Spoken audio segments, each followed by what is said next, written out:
Hello, class. Back again to talk some with you about Chapter 4 on stratification, as well as Chapter 5 on self and identity. I want to touch base with a couple of case studies. The first one that I'm doing now is looking at stratification. So I'm going to give you an example of research I did in Canada and doing a everyday sociology ethnographic study up close, looking at issues of social inequality. The one I'll do after this short video, I hope so, will be focused on the dramaturgical school of interactionism. And I think you'll find that, well, I'm sure you have already more than likely read the chapter and found that theory to be quite interesting. So I'll touch base with it as well. Hope everybody's fine. As you know, we all know, unless we've had our head in the sand, that these are tough times we're living in and that we're all homebound. I just realized the other day that I've been basically home, except for going to the grocery store and taking a walk in the afternoon, or every once in a while we'll head down to the beach, which is Oak Island's about 25 minutes from here. When the beaches at this point are getting emptied, so I look more forward to doing that. I don't like it when the beach is full, but basically just staying home. It's been like 6 months of being in house, and if the rest of you, I'm sure, have experienced this, it gets kind of old after a while. All the things we enjoy doing, we're not doing at this moment, but we have to protect ourselves and others. But anyway, with chapter 4, dealing with social inequalities, there are quite a number of theories in there, concepts that you're learning. But I like to just give you a case study of my work dealing with the issue of social inequality.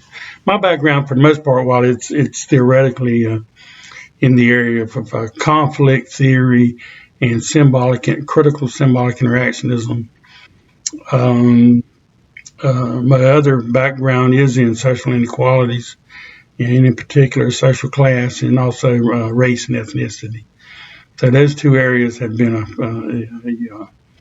an area of study for me, even in graduate school. So while I was back in the very early 90s, start of the 1990s, when I was a graduate doctoral student at York University in Toronto, Canada. And when I was doing my master's degree in Mount Pleasant, Michigan, I was already doing some at least research, literary research on Native American self-determination in the United States. And I never thought I would probably get involved in Canada with Aboriginal, they call them the Aborigines of Canada, the Aboriginal peoples of Canada. I never thought I would be probably involved with that, but I ended up getting involved. And but I was mostly there to study social inequalities. And at the time, I was studying a theory in sociology dealing with economic underdevelopment, and social inequalities in terms of social class, national conditions between rich and poor countries, this kind of economic, sociocultural studies. So I was studying macro theory, so looking at conflict theory for the most part, the major paradigm out of which the area I was studying within would be conflict theory, or the notion that people struggle over scarce resources, and this creates in society social inequalities, whether it be along social class, gender, or racial, ethnic lines. And I was studying at the macro level, looking at world situations and historically, looking at the United States as a whole, studying these broad theories But my interest at the time was what we call critical ethnography. And the critical ethnography is the ethnographic interactionist type of research that's done to make a critique of some situation. So it's to bring things, some critical, unequal situation to the public's awareness, so to speak. It's a critique of something. To make a critique, just like a film critic, their job is to criticize, to make critiques of film. And in this case, we're making a critique of certain social arrangements, if you will. And I wanted to do it up close. So I wanted to do it at the everyday, in this case, community level. So while I was a graduate student there, I had the opportunity to be a part of as an ethnographer for the province of Ontario. And what they needed was a couple of ethnographers to go into the northern parts of, for the most part, the northern parts of Ontario, which is pretty much wilderness areas, very cold, especially in the wintertime. And our job was to gather data on 9 different reservations. Some of them were small, some of them larger. But that was our job, was to go in, basically go into the band offices and collect the data, demographic data for the most part, on these communities, to organize it so that the federal government could get some sense of the social and economic development of these reservations. What were their needs as well? So that was another thing we focused on, with the needs of the community and the demographics, like what are the age groups, what's the employment figures for the tribe, this kind of thing. And so that was the main part of our research, myself and a research partner from the university. However, as we began to study these 9 Aboriginal reservations in northern Ontario, there was one that was standing out. And this one smaller, I can say it now, the name of the tribe was the Rama tribe, in the town, near the town of Petersburg. And we found this tribe to be quite standing out because the government had stated that this particular community would act as a kind of model community. That is, that what was going on in their community could be a model for these other 8 Aboriginal communities to follow. So that really turned on my sociological imagination, and my wanting to know more about what are they talking about when they talk about a model community and its economic development. What kinds of economic development? And is it really going that well? Is it, what's the nature of the relationships in this reservation? So that really piqued my interest, as well as the other researcher. So we kind of kept that community for last. So after we went through the enjoyment, as well as the excitement, and as well as some of the more dangerous, I guess, at times, moments of our research with the other 8 communities. I say dangerous in that a few communities didn't really care for not only white but also government types hanging around their community. Some of them quite isolated and have very few officials coming around, and they had been exploited so much by the larger by the province that they were highly prejudiced towards us being there, and so we had to be careful. But we were chaperoned by the chief and a few of the other leaders into the band office. Kind of basically sneaked in and out. We were told not to go anywhere over the day that we were there, and so we just stayed inside. And when we finished our work, they ushered us out and back on the boats, and out we went, because it was situated on an island. And we had to take boats to get there and to get back. And so there's some tense moments like that happen. But anyway, but when we finally got those done, we headed for the Rama tribe, which is about an hour and a half, 2 hours north of Toronto. And the name of the small community there is Rama, and it's the Rama tribe. And it's based right there near the Georgian Bay, which is a big body of water.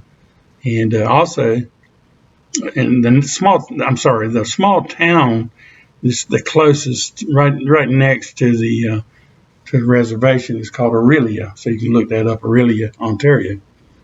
And the Rama tribe. And came to my surprise, being a musician, that as we entered the small town, there was a sign saying Aurelia, the home of Gordon Lightfoot. So if you know of the classical folk singer Gordon Lightfoot's music, that was his hometown. So I found that quite interesting.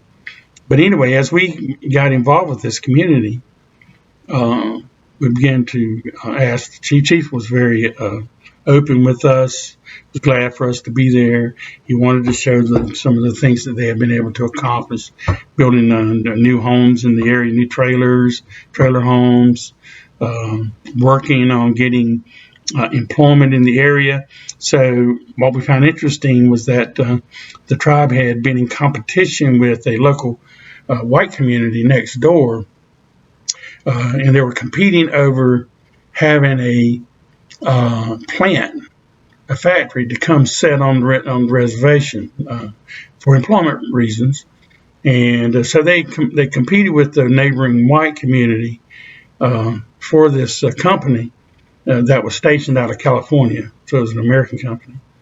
And one of the advantages that the Aboriginal community had was that they were tax exempt, since they owned their own land. They were seen as a reservation of Native Americans that were recognized by Ontario as being a tribe, officially, formally recognized. And so they didn't have to pay taxes. So what they did was they offered this. They offered a lot of positives for this factory. And one of those was that they would be able to work there, paying very low taxes, way lower than what it would be in the white community. And also that they would be able to pay the workers less, because they weren't under federal guidelines for wages, since that was their. You think of a reservation that's recognized as almost like a separate nation. That's the way it was looked at in Ontario. Once you arrived on the reservation, you were in basically a different country at that point. They had to follow certain laws and regulations from the Canadian government, but they did have a lot more leeway, a lot more freedom.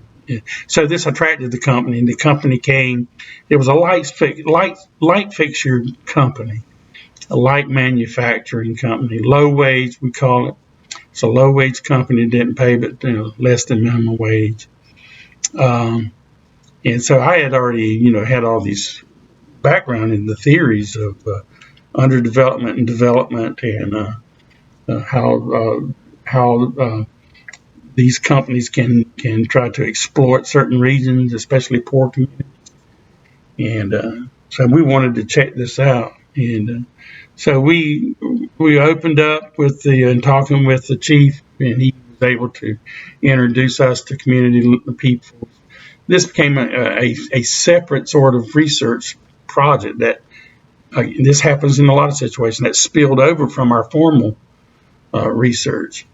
And so this became a sort of a 6 months kind of project, going in and out of the community, talking with people, interviewing folks, observations, this kind of thing. But just to cut it a little bit short here, can't go into the whole thing, but to get to the gist of the study. And what was amazing is that what we came to find out was that the factory was it's what we call a a clash, culture clash. There was a culture clash between the native Aboriginal peoples there and the factory system and how it worked, operated. So that culture clash consisted of cultural differences that made it difficult for the tribal group and the managers to get along with each other. And I'm sure the managers were not trained in cultural awareness about the differences. So one of the problems they had right off the bat was that the workers were, first of all, were being picked off, were being chosen off the welfare rolls. So those that were unemployed, they were choosing all males. Generally, these kind of companies would choose all females, but in this case, they were choosing all males because a lot of the females too had other roles to play in the community, and so they were working for a wage, and this was not guaranteed. There's not many labor protections for these workers. And a big cultural clash they had was the notion, the capitalist notion of punching a time clock, what we call a time clock culture. You come in at 8 o'clock, you punch your time sheet in, and you start working. You work till 5, and you punch yourself back out. Well, that was not familiar with the males of the Rama tribe. They were more used to a work schedule that was flexible and informal to a large extent. And they still were based on, a lot of their industry was based still on fishing and hunting, and also doing certain types of art and trades, pottery and this kind of thing, jewelry, things that they would sell, make for visitors that would come during vacation time. And so they had problems with the workers showing up, the guys showing up for work on time. Sometimes they'd fire them. So if they couldn't get a worker to do what they had wanted, they would fire them and get somebody else off the welfare rolls. So they were basically exploiting the welfare rolls. So this is something that became a problem. There was tensions with the leadership because of the culture clash, the expectations of the factory. They were based on a quota, so a lot of their work was based on quota, and the more you produce, the more you can make, kind of deal.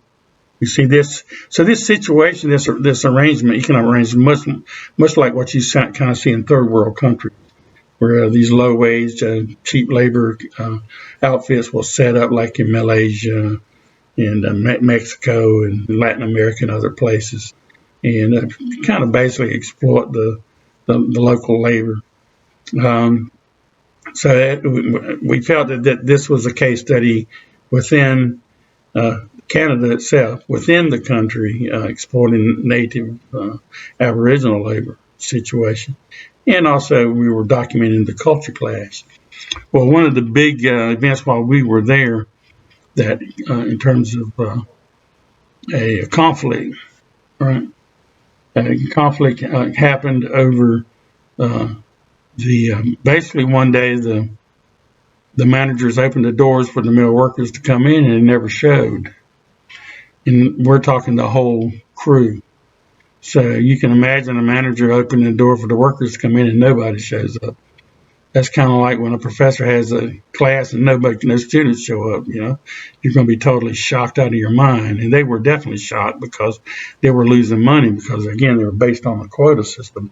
They had to get their products put together for the day and out, So they were pulling their hair out over this situation and wondering what in the hell went wrong, And come to find out, this was in part of November, middle of November, and this was their natural hunting season.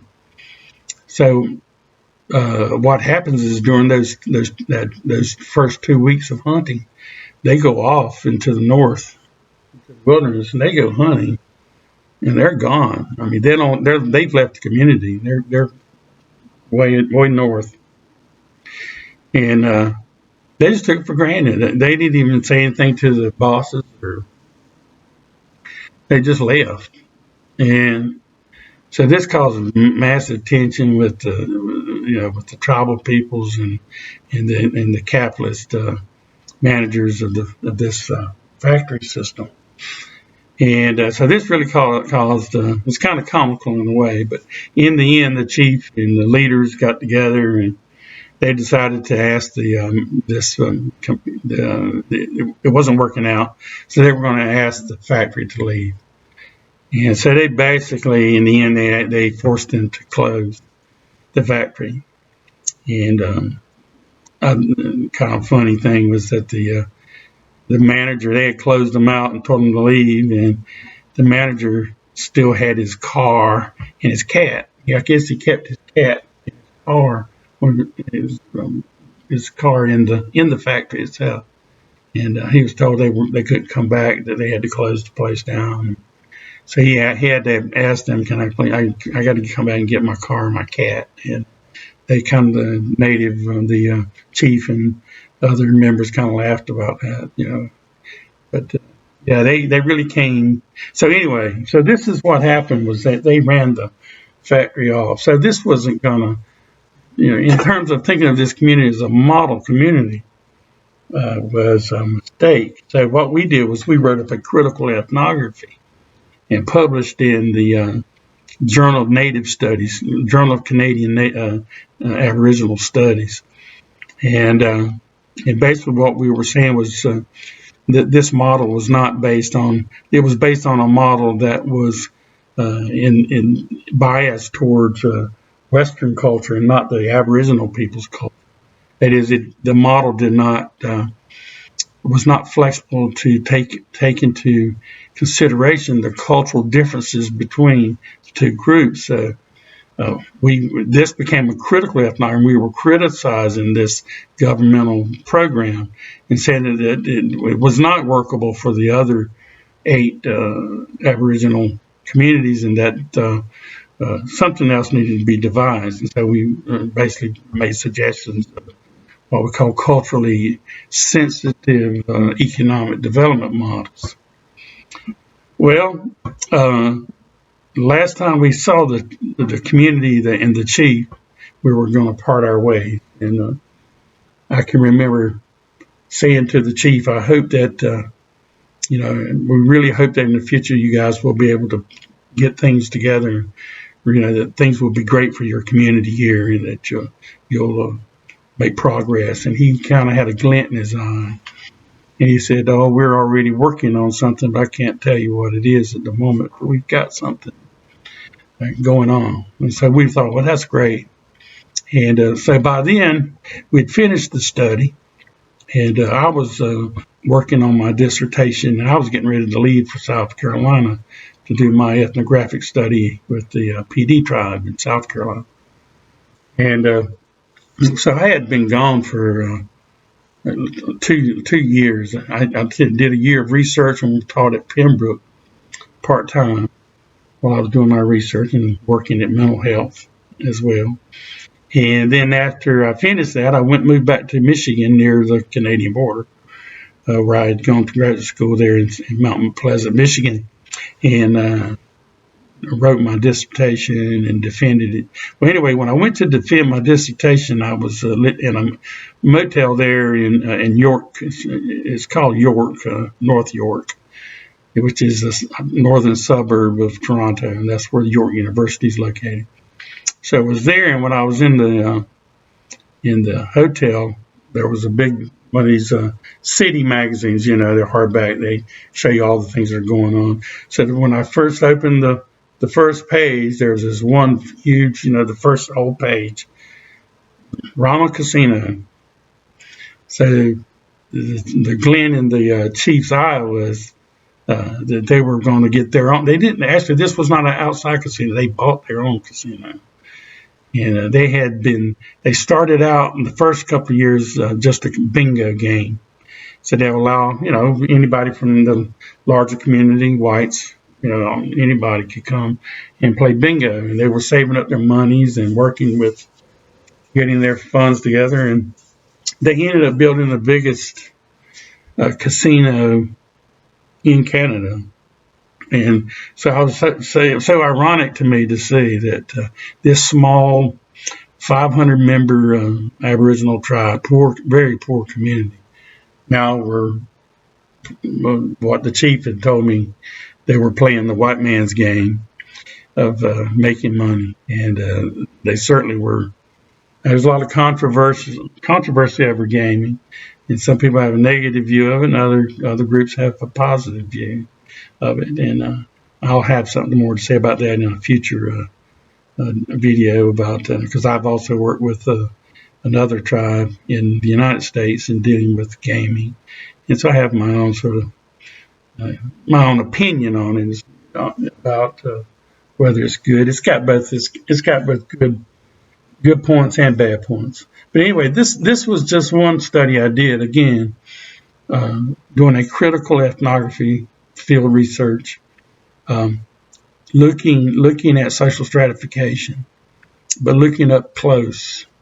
Same thing with the PD tribes, did the same thing there, looking up close, looking at the inequalities historically and at present between the unrecognized tribes in South Carolina and what they needed to get recognized. And so my critical ethnography was both theoretical and looking a lot at identity theories and looking at how identity, the main problem for me to work on was identity and recognition as a culture.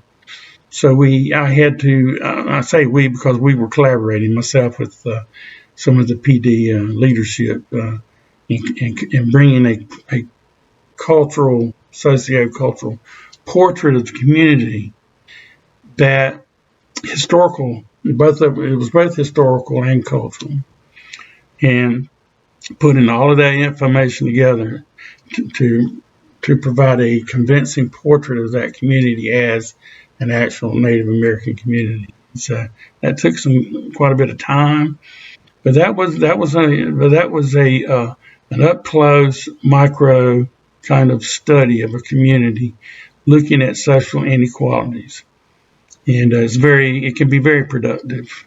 And so you can use both. And so in both of those studies, I did use macro theories, and I laid out in the first chapter, my theory chapter, I talked a lot about social conflict theory. I talked about what the theory called development of underdevelopment, world systems theory, if you've ever had that in other classes. And so these were micro theories, but I was using some of their logic to look at up close, right? Getting that from the ground up look in this particular community. And for me, that's very satisfying to do that kind of research. Same thing I'm doing with the study in Nashville. I'm looking at the inequalities again in terms of the economic inequalities within the music industry, and then how those basically at the bottom of the totem pole, the songwriters, songwriting subculture, what's their role in negotiating and working alongside or parallel with the music industry. So that was again, it was before as I've done research on it, but as it's evolving. So I will be going there in the future as soon as we get a chance to lift this virus to be lifted or we get a vaccine.